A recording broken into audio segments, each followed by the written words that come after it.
और अब सरकार पर संकट आया तो भी हिंदुत्व का जिक्र कर रहे हैं।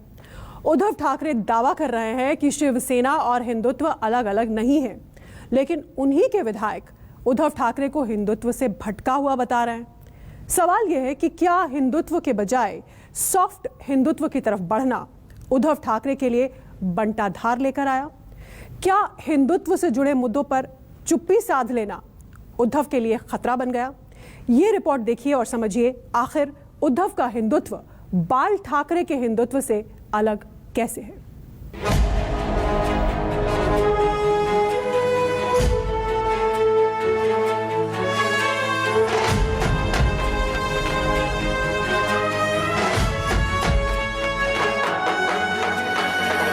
ज्या धर्माचा अपमान आहे, आता सहिष्णुवादी राहता येणार नाही। सहिष्णुपणा आमचा संपला, जळून तो खाक झालेला आहे। आता जर हिंदू धर्माच्या विरोधात कोण उभे राहील तर त्याला त्याचं जळून आम्ही भस्म केल्याशिवाय राहणार नाही। पण त्या हिंदुत्वामध्ये दिलेला शब्द पाळणं हे सुद्धा माझं हिंदुत्व आहे। हे सुद्धा माझं हिंदुत्व आहे। जय श्रीराम म्हणायचं आणि दिलेलं वचन तोडायचं हे माझं हिंदुत्व नाही। उद्धव हुए हिंदुत्व से दूर, ठाकरे सेना हुई मजबूर। क्या शिवसेना सेकुलर हो गई है? सेक्युलर का मतलब क्या है? वो मैं आपसे कहना। नहीं, मैं क्यों जानूं? आप पूछो ना मुझे। सेक्युलर पहले बताओ, सेक्युलर का मतलब क्या है? तुमचा आमचा श्वास भगवा, तुमचा आमचा ध्यास भगवा, महाराष्ट्राच्या मातीचा इतिहास सुद्धा भगवा। बालासाहेब का भूल है विचार, सॉफ्ट हिंदुत्व से बंटा आधार।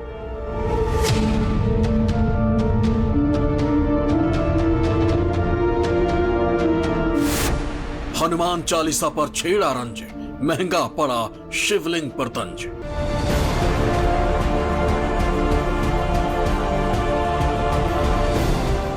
जो हिंदुत्व शिवसेना की पहचान थी, जो हिंदुत्व बाल ठाकरे की जान थी, जो हिंदुत्व शिव सैनिकों में जोश जगाता था, 2.5 साल में उद्धव ने उस हिंदुत्व से दूरी सी बना रखी थी।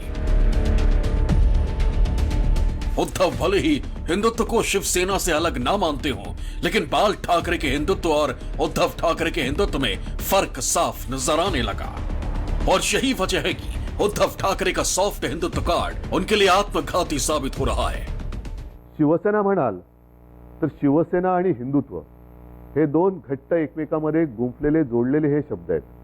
शिवसेना कदापि हिंदुत्वापासून आणि हिंदुत्व कदापि शिवसेनेपासून दूर होऊ शकत नाही, कारण शिवसेना प्रमुखांनी जो एक कानमंत्र दिलेला है कि हिंदुत्व हा आमचा श्वास है। हनुमान चालीसा में तकरार पर केस दर्ज करना हो या शिवलिंग को लेकर भारतीय जनता पार्टी पर कटाक्ष करना हो, पालघर में साधुओं के हत्याकांड में देर से कार्रवाई करना हो, या औरंगाबाद के नामकरण को लेकर लेट लतीफी हो, या फिर कोरोना काल के बाद मंदिर के दरवाजे लेट खोलना हो, या फिर राम मंदिर को लेकर अलग राह अपनाना हो, उद्धव ठाकरे ने ये सॉफ्ट हिंदुत्व के कार्ड खेले और यही कार्ड उद्धव ठाकरे पर भारी पड़ गए। उद्धव ठाकरे पर उन्हीं के विधायकों का आरोप है कि पार्टी हिंदुत्व की धार बरकरार नहीं रख पाई और इसी के चलते शिवसेना के दो फाड़ होने की नौबत आ गई। यहाँ पे 2-3 चीजें हैं। ये सॉफ्ट हिंदुत्व की वजह से तो हुआ है ही, क्योंकि एकनाथ शिंदे या तो जो सारे बागी विधायक हैं उन्होंने मुद्दा जो उठाया वो यही है कि शिवसेना जो बाबरी स्ट्रक्चर गिराने के बाद भी बाला साहब ठाकरे ने बोला था कि अगर मेरे शिवसैनिकों ने वो गिराया है तो मुझे फक्र है उसका। तो ऐसे बोलने वाली शिवसेना अगर यहाँ पे कांग्रेस और एनसीपी के साथ जाके सो कॉल्ड सेक्युलर बनती है तो उनको तो भुगतना पड़ेगा ही।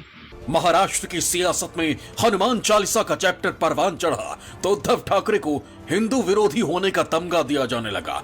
अमरावती से निर्दलीय सांसद नवनीत राणा ने मातोश्री के बाहर हनुमान चालीसा पढ़ने का ऐलान किया, मगर उद्धव ने इस चैलेंज को बदले की कार्रवाई में बदल दिया। क्या हिंदू हृदय सम्राट शिवसेना प्रमुख बाला साहब ठाकरे ने कभी यह सोचा होगा कि उनके पुत्र के राज में हनुमान चालीसा बोलना राजद्रोह होगा और औरंगजेब के कब्र पर जाकर माथा टेकना ये राजशिष्टाचार होगा? क्या उन्होंने कभी सोचा होगा? नवनीत राणा और रवि राणा मातोश्री के बाहर नहीं पहुंच पाए, उन्हें सलाखों के पीछे भिजवाया गया। बात यही खत्म नहीं हुई, हनुमान चालीसा के बहाने दोनों पर राजद्रोह का मुकदमा दर्ज कराया गया। लाउडस्पीकर का विरोध करने वाले भारतीय जनता पार्टी के नेता मोहित कंबोज पर भी कार्रवाई की गई। शिवसेना प्रमुखांनी जे आम्हाला हिंदुत्व शिकवलेलं आहे ते हेच हिंदुत्व आहे. त्यांनी जे सांगितलं, अजूनही शिवसैनिकांकडे जे बसलेत त्यांनी प्रत्यक्ष ती सभा पाहिलेली आहे. शिवसेना प्रमुखांचं हिंदुत्व हेच आहे. त्यांनी सांगितलं होतं की मला देवळात घंटा बडवणारा हिंदू नको आहे, मला अतिरेक्यांना बडवणारा हिंदू पाहिजे. कहते हैं कि उद्धव ठाकरे के इस तल्ख तेवर का शिवसेना के विधायकों ने अंदर खाने विरोध किया था. सड़कों पर खूब हंगामा हुआ. प्रदर्शन करने वालों ने उद्धव को लाउड स्पीकर का समर्थक और हनुमान चालीसा का विरोधी तक बता दिया. कभी हिंदुत्व के लिए झुकने को तैयार नहीं थे बाल ठाकरे. प्रण ऐसा की बीजेपी के खिलाफ तक जाने की बात कह चुके थे. जो हमारी भावनाएं हैं राम और कृष्ण के बारे में, तो एक अयोध्या, काशी और मथुरा, बाकी कुछ नहीं चाहिए हमको. रख दो आपके पास. तो मथुरा काशी के लिए आंदोलन कब करेंगे? आंदोलन का क्या सवाल है? चलो गवर्नमेंट ले आइए दिल्ली में, सेंट्रल गवर्नमेंट, और वो हिम्मत नहीं कहे बताएं तो हमें उनके खिलाफ भी लड़ना पड़ेगा. कोई भी हो, वो बीजेपी की गवर्नमेंट हो तो भी मैं लड़ूंगा. लेकिन बीजेपी कहती कि मथुरा और काशी तो मेरे एजेंडा में है ही नहीं. हम लिख देंगे वो एजेंडा, हम लिखेंगे काशी और मथुरा का नाम, मैं करूंगा वो. मगर उन्हीं के बेटे उद्धव का हिंदुत्व जुदा जुदा सा दिखने लगा. ज्ञानवापी पर पूरे देश में बहस हुई तो उद्धव ठाकरे ने औरंगाबाद की रैली से ऐसी बात कही जो बहुतों को हजम नहीं हुई. उद्धव का शिवलिंग के बहाने विपक्ष के हिंदुत्व पर तंज सॉफ्ट हिंदुत्व करार दिया गया. रुपया खाली घसरत चाललेला आहे, पण आम्हाला चिंता कसली आहे? कोणत्या मशिदी खाली शिवलिंग आहे? ताजमहलच्या खाली काय? ज्ञानव्यापी मंदिराच्या मशिदीच्या खाली काय? बाल ठाकरे हिंदुत्व के पोस्टर थे. उनकी छवि हिंदू हृदय सम्राट की थी. उन्होंने अपनी पूरी जिंदगी हिंदुत्व के नाम पर कुर्बान कर दी. लेकिन उद्धव ठाकरे उनकी विचारधारा को उस तरह से नहीं सींच पाए. यहाँ तक कि उद्धव ठाकरे पर यह भी आरोप लगता रहा कि उन्होंने बाल ठाकरे की विचारधारा को सही तरह से आगे नहीं बढ़ाया. 80 के दशक में बाला साहब ठाकरे ने औरंगाबाद की जनता से वादा किया था कि वो इसका नाम बदलकर संभाजी नगर रख देंगे. बाला साहब की ये हसरत अभी तक अधूरी है. उद्धव ठाकरे औरंगाबाद जाते हैं, छत्रपति संभाजी महाराज की प्रतिमा को मंच के पास लगवाते हैं. जिस बैनर पोस्टर पर संभाजी नगर लिखा होता है वहां खड़े होकर भाषण देते हैं, मगर नाम बदलने की कवायद अब तक नहीं शुरू कर पाए. उनकी यही लेट लतीफी सवालों के घेरे में कई बार आ चुकी है. हिंदू इसे धार्मिक आस्था और बाला साहब की भावनाओं के खिलाफ बताते हैं. उद्धव ठाकरे संभाजीनगर कर नहीं पाए ये सच्चाई है, क्योंकि वो फैसला उन्होंने सरकार के लेवल पे नहीं किया. एक पब्लिक मीटिंग में औरंगाबाद में बोलने, मैं अगर संभाजीनगर कहता हूँ तो संभाजीनगर हो गया. इसका कोई मतलब नहीं है. और इसकी आलोचना जम के विरोधी पक्ष यानी कि बीजेपी ने भी की, राज ठाकरे ने भी की और सबने की, क्योंकि मैं कहता हूँ इसलिए संभाजीनगर हो गया. अगर ऐसे कोई मुख्यमंत्री बोलता है तो वो फंसा ही रहा है लोगों को, यही कहना पड़ेगा, और उसका हिंदुत्व तो सॉफ्ट ही हो गया है. राज ठाकरे इस मुद्दे पर उद्धव ठाकरे को चौतरफा घेर चुके हैं. औरंगाबाद की जनता भी इन्हें इस वादे को याद दिलाती रहती है. हालांकि बचाव में उद्धव एक नया पैतरा चल चुके हैं. संभाजीनगर कधी करणार? संभाजीनगर कधी करणार? हे कोणी सांगायचं आपल्याला? त्यांनी.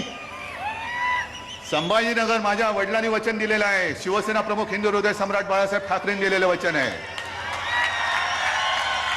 ते मी विसरलेलो नाही, विसरणार नाही, ते केल्याशिवाय राहणार नाही.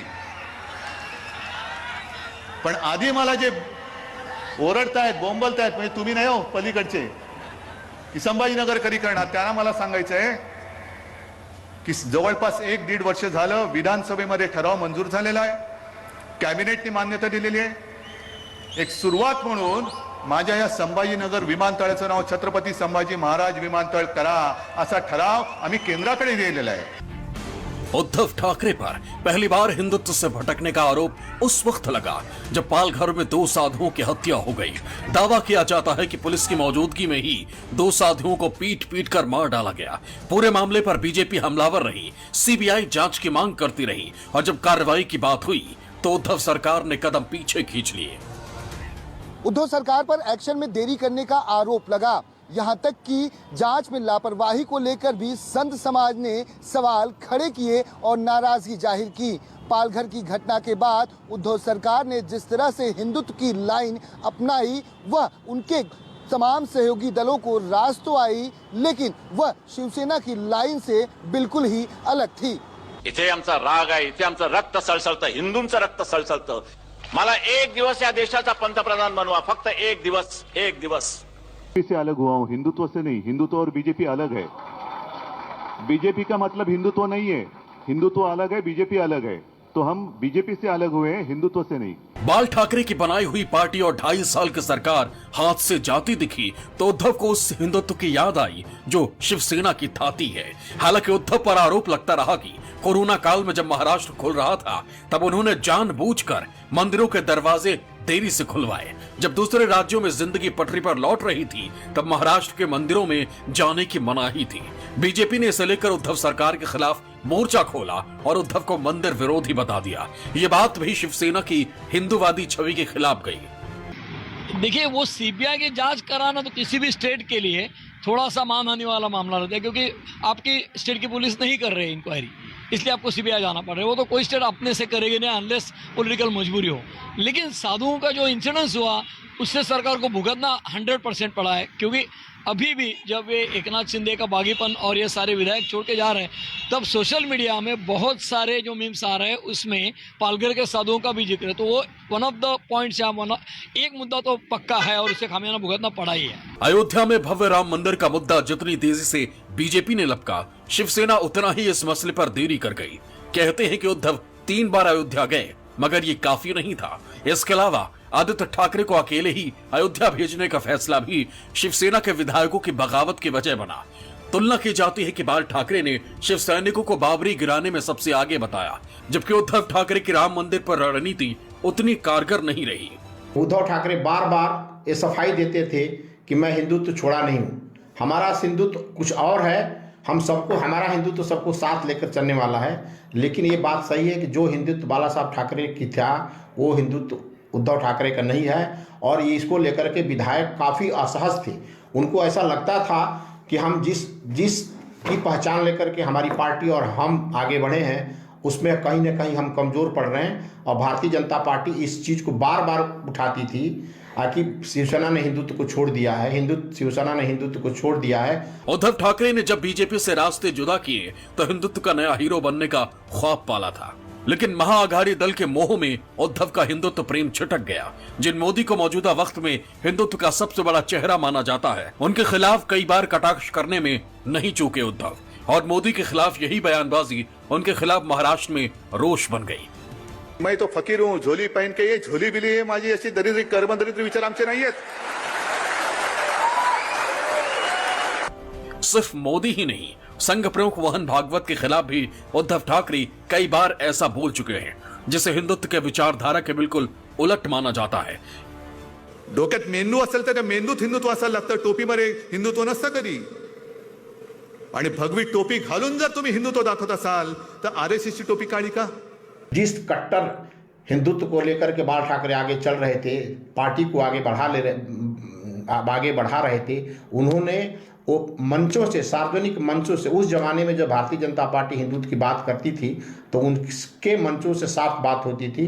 लेकिन बाल ठाकरे हमेशा हिंदुत्व की बात, प्रखर हिंदुत्व की बात अपने सार्वजनिक मंचों से कहते थे, मुस्लिमों के खिलाफ खुलेआम बात करते थे। इसीलिए उनका नाम जो है शिवसेना प्रमुख हिंदू हृदय सम्राट बाला साहब ठाकरे पड़ा। कहते हैं कि उद्धव ठाकरे के खिलाफ जो बगावती तेवर अब दिख रहे हैं उनमें एक फैक्टर हिंदुत्व भी है, और इसीलिए पिछले कुछ वक्त से हिंदुत्व के ट्रैक पर लौटने के लिए उन्होंने भरपाई भी करनी चाहिए। मगर हालिया परिस्थितियों को देखकर लगता है कि उद्धव को ये साख वापस पाना मुश्किल है। जो ठसक बाल ठाकरे के हिंदुत्व की थी वो उद्धव शायद ही संभाल पाए। मुंबई से विनोद जगदाले और इंद्रजीत सिंह के साथ ब्यूरो रिपोर्ट, न्यूज़ 24।